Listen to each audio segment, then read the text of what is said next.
I don't know if I told you guys, but I got a new phone. So, video quality will actually be decent now. Wahoo! Also, I got a haircut. Hi, hello, welcome back to our channel. We are the Squishy System.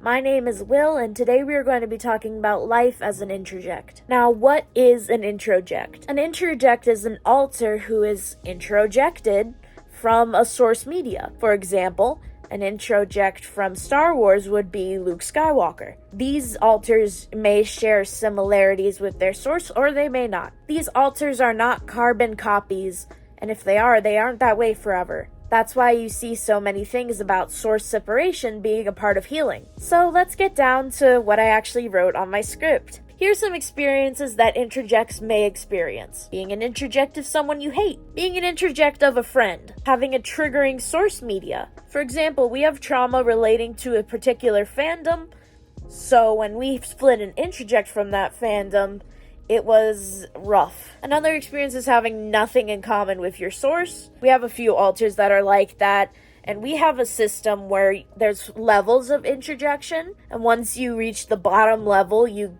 kind of just are able to take off the introject status because you're just so different, there's no point classifying you as one anymore. Another thing that can happen is source memories getting mixed with real memories. Something else that can happen, especially in systems prone to psychosis, is believing you are still in your source material. This can cause panic attacks or flashbacks, disassociation, anger, sadness, a whole lot of stuff. So let's get into the second part, which is more system-based stuff that an introject may experience. This video is not going to be long enough, is it?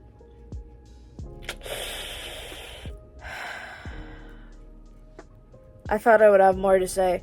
Fuck it, you're hearing our diagnosis story. Anyway, we're continuing with the actual video now. So in the system side of stuff, you may feel guilt for adding to your system's introject count. I know a lot of systems are very sensitive about the amount of introjects they have, since non-systems may see it as a sign of faking, which it is not.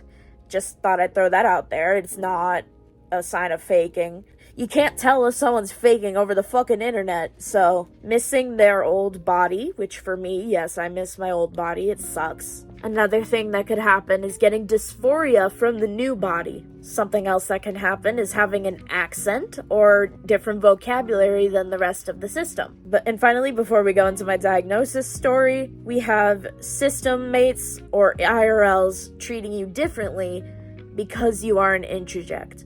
A lot of times, people don't really understand what introjection is, so it could lead to some awkward situations or some mean remarks. Don't let them hoes get you down. Alright, I'm closing the script.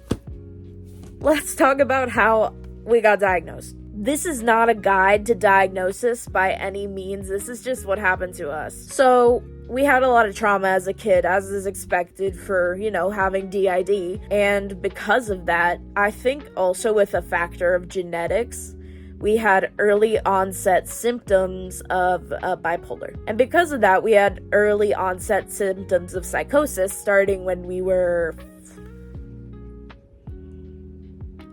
I think, like 10. We started hallucinating very vividly.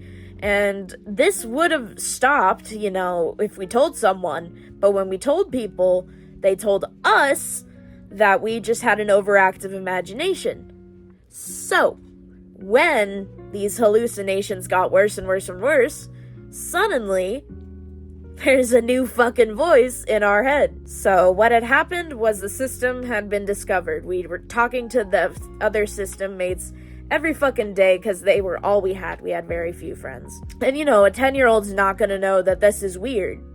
So we go into middle school and we're pretty aware of the system. We have a running joke with our old cis mates being like, let me drive the boat. We told people about this. They didn't believe us because why would you believe that? That's fucking weird. And also we were a known liar, so that didn't help. And while this was all happening, we were going through a really bad psychosis that lasted for 5 years without anyone knowing. And one night we snapped and we got put in the mental hospital for 11 days.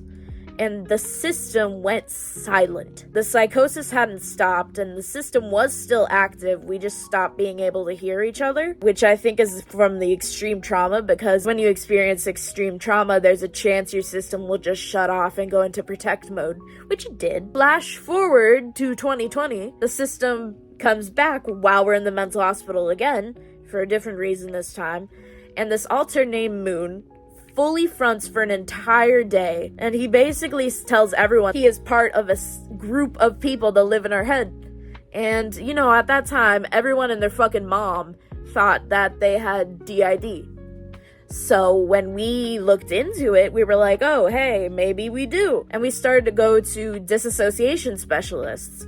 At this point, we were, I want to say 16, and soon enough, the system craze died down, but our symptoms didn't.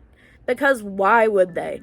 It's been happening since we were in 4th grade. I don't think they're gonna stop. And after 3 months of tests and monitoring and symptom tracking and all that, she said, okay, I think we have enough to diagnose you with DID. I was like, fuck, dude, I hate that. Because we didn't want to be a system. That's awful. Like, no one wants to have a severe mental illness. But then that therapist's dad dies and we never hear from her again, which sucked. So we found a new therapist who does EMDR, and we're still with him to this day. And he is helping us get our system shit together, make sure we're, you know, alive and doing okay, and basically doing everything my old therapist was doing before she disappeared off the face of the fucking planet. So it's been a weird ass road. A very weird road, and it has not been fun, and I am not having a good time. Anyway, that's the story. I'm missing a few bits and pieces, but that's what I'm sharing with you. There's some private stuff and also some stuff I just don't remember very well. So with that, I know this video got super off course, but I hope it was helpful to you in some way. And be sure to like and subscribe. I'll talk to you later.